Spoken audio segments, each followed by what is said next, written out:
બોલો કેમ છો બેનો? મજામાં મજામાં જશો? આજે અમે 250 મરચાં લીધા છે.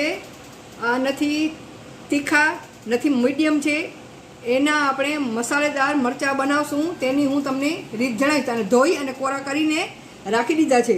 તો આ મરચાંના પાછળથી આપણે આ ડાંઠલા કાઢી લેશું ને આ લાંબા વધારે છે એટલે બે ભાગ આપણે આમ કરશું ને આવી રીતે વચમાંથી આપણે આમ કટ લગાવશું આવી રીતે આમ.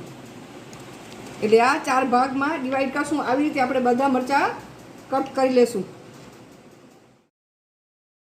આ મરચાંના કટ લાગી ગયા છે ને મરચાં હાથ ચોખ્ખા રાખી અને કટ લગાવવાના બરાબર. હવે આનું આપણે મસાલો તૈયાર કરશું. જઈએ ગેસ તરફ. હવે આપણે આ ગેસ ચાલુ કરી લીધું છે ને એમાં પેન રાખી દીધું છે. તો એમાં નાખશું આપણે આ 2 ચમચ જેટલા માંડવીના બી. એને પહેલાં આપણે આવી રીતે શેકી લેશું બરાબર. મીડિયમ તારે શેકવાના. હવે એમાં નાખશું આપણે આ નાની 2 ચમચ તલ અને નારિયેળનું છીણ, સૂકા નારિયેળનું છીણ નાખવાનું. એનાથી આપણે આ મસાલાથી મરચાંને ફ્રીજમાં અઠવાડિયા સુધી રાખીને આપણે ખાઈ શકીએ છીએ બરાબર. હવે આપણે ગેસની ફ્લેમ બંધ કરી દઈશું, નહીં તો આ નારિયેળનું છીણ બળી જશે. એને ખાલી શેક જ આપવાનું છે. હવે એમાં નાખશું આપણે આ વરિયાળી બરાબર. વરિયાળી એડ કરી દઈએ અંદર. ગેસ બંધ કરી નાખી દે બરાબર. હવે આને થોડી વાર આમ શેકીને ગેસ સુધી આ ગરમ છે ત્યાં સુધી બરાબર. પછી આપણે મિશ્રણને ઠંડુ થવા દેશું અને એને મિક્સરમાં પીસી લેશું.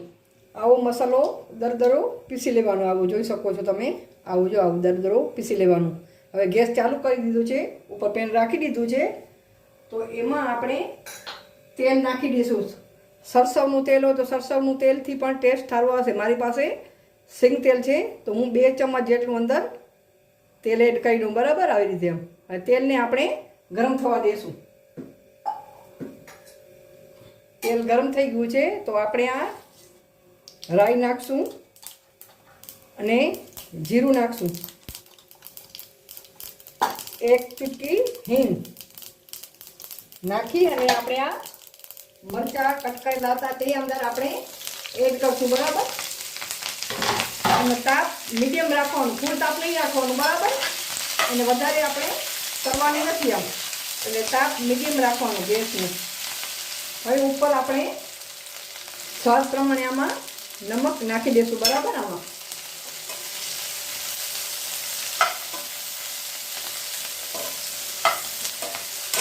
હવે આને આમ જેમ ઉલટ પુલટ કરશું. એના ઉપર ઢાંકણું તો ઢાંકવાનું નથી, એને વધારે ગરવા દેવાની નથી. વધારે આમ પાકી જાય, ગળી જાય તો એનો ટેસ્ટ સારો આવતો નથી.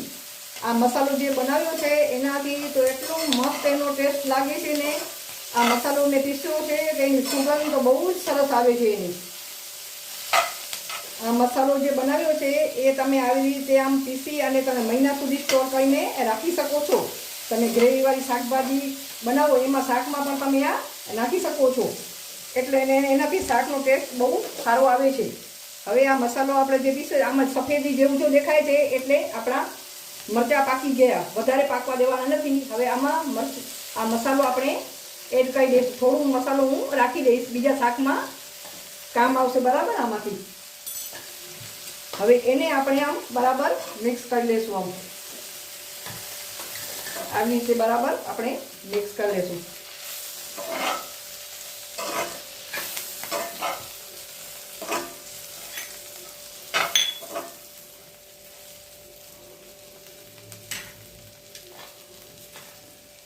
હવે એમાં નાખશું હળદર. આ કશ્મીરી મરચું, કલર માટે કશ્મીર મરચું આપણે એડ કરશું. ને આ મરચાં માટે થોડું ઉપરથી આપણે મીઠું એડ કરીએ આના માટે બરાબર. હવે ગેસની ફ્લેમ આપણે બંધ કરી નાખશું ને આવી રીતે એને હલાવતા રહીએ જેથી નીચે ચોટે નહીં બરાબર. આવી રીતે એ થોડું ધાણા જીરું પાવડર અંદર એડ કરશું 1 ચમચ જેટલું. એને પણ આપણે મિક્સ કરી લઈએ. અને છેલ્લે આપણે આમચૂર પાવડર 1 ચમચ જેટલું છે એ અંદર એડ કરશું. તમારી પાસે આમચૂર પાવડર ન હોય તો આમલીનો પલ્પ પણ નાખી શકો છો. લીંબુનો રસ પણ તમે અંદર નાખી શકો છો. આહા, જુઓ તો ખરા કેવો મસ્ત કલર લાગે છે મરચાંનો ને એટલી બધી સુગંધ મસ્ત આવે છે કે હમણાં જ આપણે ખાઈ જઈએ મરચાં. આ પરોઠા જોડે, રોટલી જોડે બહુ જ ટેસ્ટી લાગે છે. આપણે ટિફિનમાં પણ આપી શકીએ છીએ ને રાત્રે જમવામાં ખીચડી જોડે પણ આપણે ખાઈ શકીએ છીએ. એવા મસ્ત મજાના મરચાં બને છે.